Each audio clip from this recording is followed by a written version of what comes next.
Could Dexter Morgan get Billy Loomis, the original Ghostface, on his table? Since the Ghostface isn't a supernatural entity but a human, it sets up for a fair match, human versus human. Billy Loomis, while a killer, isn't particularly experienced, with a body count barely reaching serial killer status. Dexter, on the other hand, is far more experienced, with extensive training in stalking and martial arts. Billy's clumsiness as a killer would likely be his downfall, giving Dexter the upper hand in tracking, overpowering, and ultimately capturing him for his signature ritual. Could Dexter Morgan get Hannibal Lecter on his table? Now this would be Dexter's hardest matchup. If I had to put this in Dexter terms, he'd likely need an entire season, if not more, to have any hope of capturing Hannibal. Now Hannibal Lecter, like Dexter, is a serial killer, but he's on a completely different level, with an IQ of around 145. He's literally a genius, as evidenced in both the show and the movies. I mean, in my opinion, in the show, Dexter's toughest opponents he's faced was his brother Brian Moser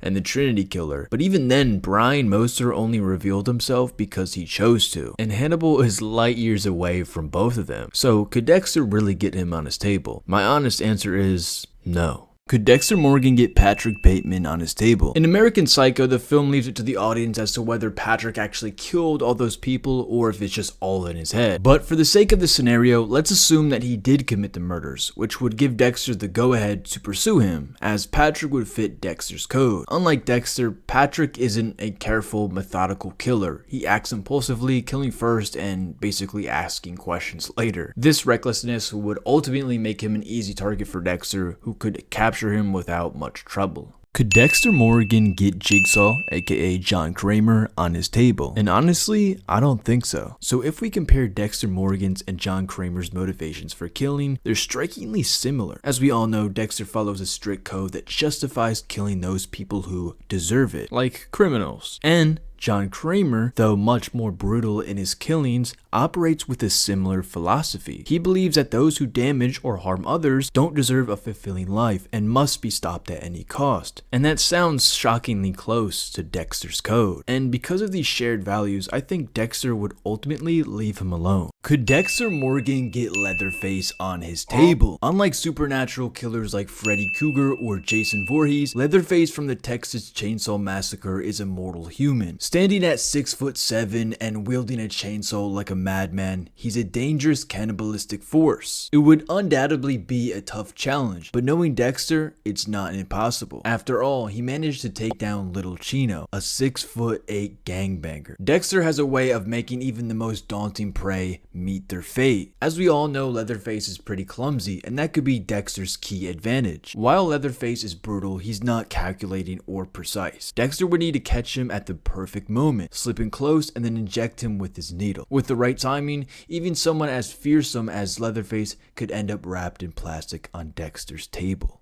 Could Dexter Morgan get Barry Berkman on his table? Now, Barry is no ordinary target. He's a professional hitman with a military background, having served in Afghanistan before being discharged for killing an innocent person. But besides that, Barry has the experience, precision, and mental acuity to take down high-value targets. And he's known for both his ruthlessness and his psychological manipulation skills. No, the whole point is to isolate her and make her feel like she's going insane. Like, replace her dog with a slightly different dog, or, basic stuff. Most of it I learned in the military. Dexter, on the other hand, is expert in forensics, works within law enforcement, and has years of experience tracking down killers. And also he has martial arts skills, which helps him in close combat. While Dexter is more methodical, Barry's combat experience and unpredictability might make him a tougher opponent to corner. In close combat, I'm giving Barry the W. That's why I think Dexter would have to be really sneaky if you wanted to get Barry on his table. Could Dexter Morgan get Joe Goldberg on his table? In a clash between two of TV's most infamous serial killers, it's a question of who would outmaneuver the other. Dexter Morgan from Dexter and Joe Goldberg from You are masters of stealth, stalking, and concealing their private lives. When comparing their stealth, however, Dexter has the advantage. He's been honing his craft for much longer and has extensive experience covering his tracks and operating undetected. Additionally, Dexter's background in law enforcement gives him an edge in both planning and execution, while Joe's methods often leave him more exposed and impulsive. In a physical showdown, Dexter would have the clear advantage. His martial arts training and physical conditioning make him a much more formidable fighter, tipping the scales towards him ultimately getting Joe on his table.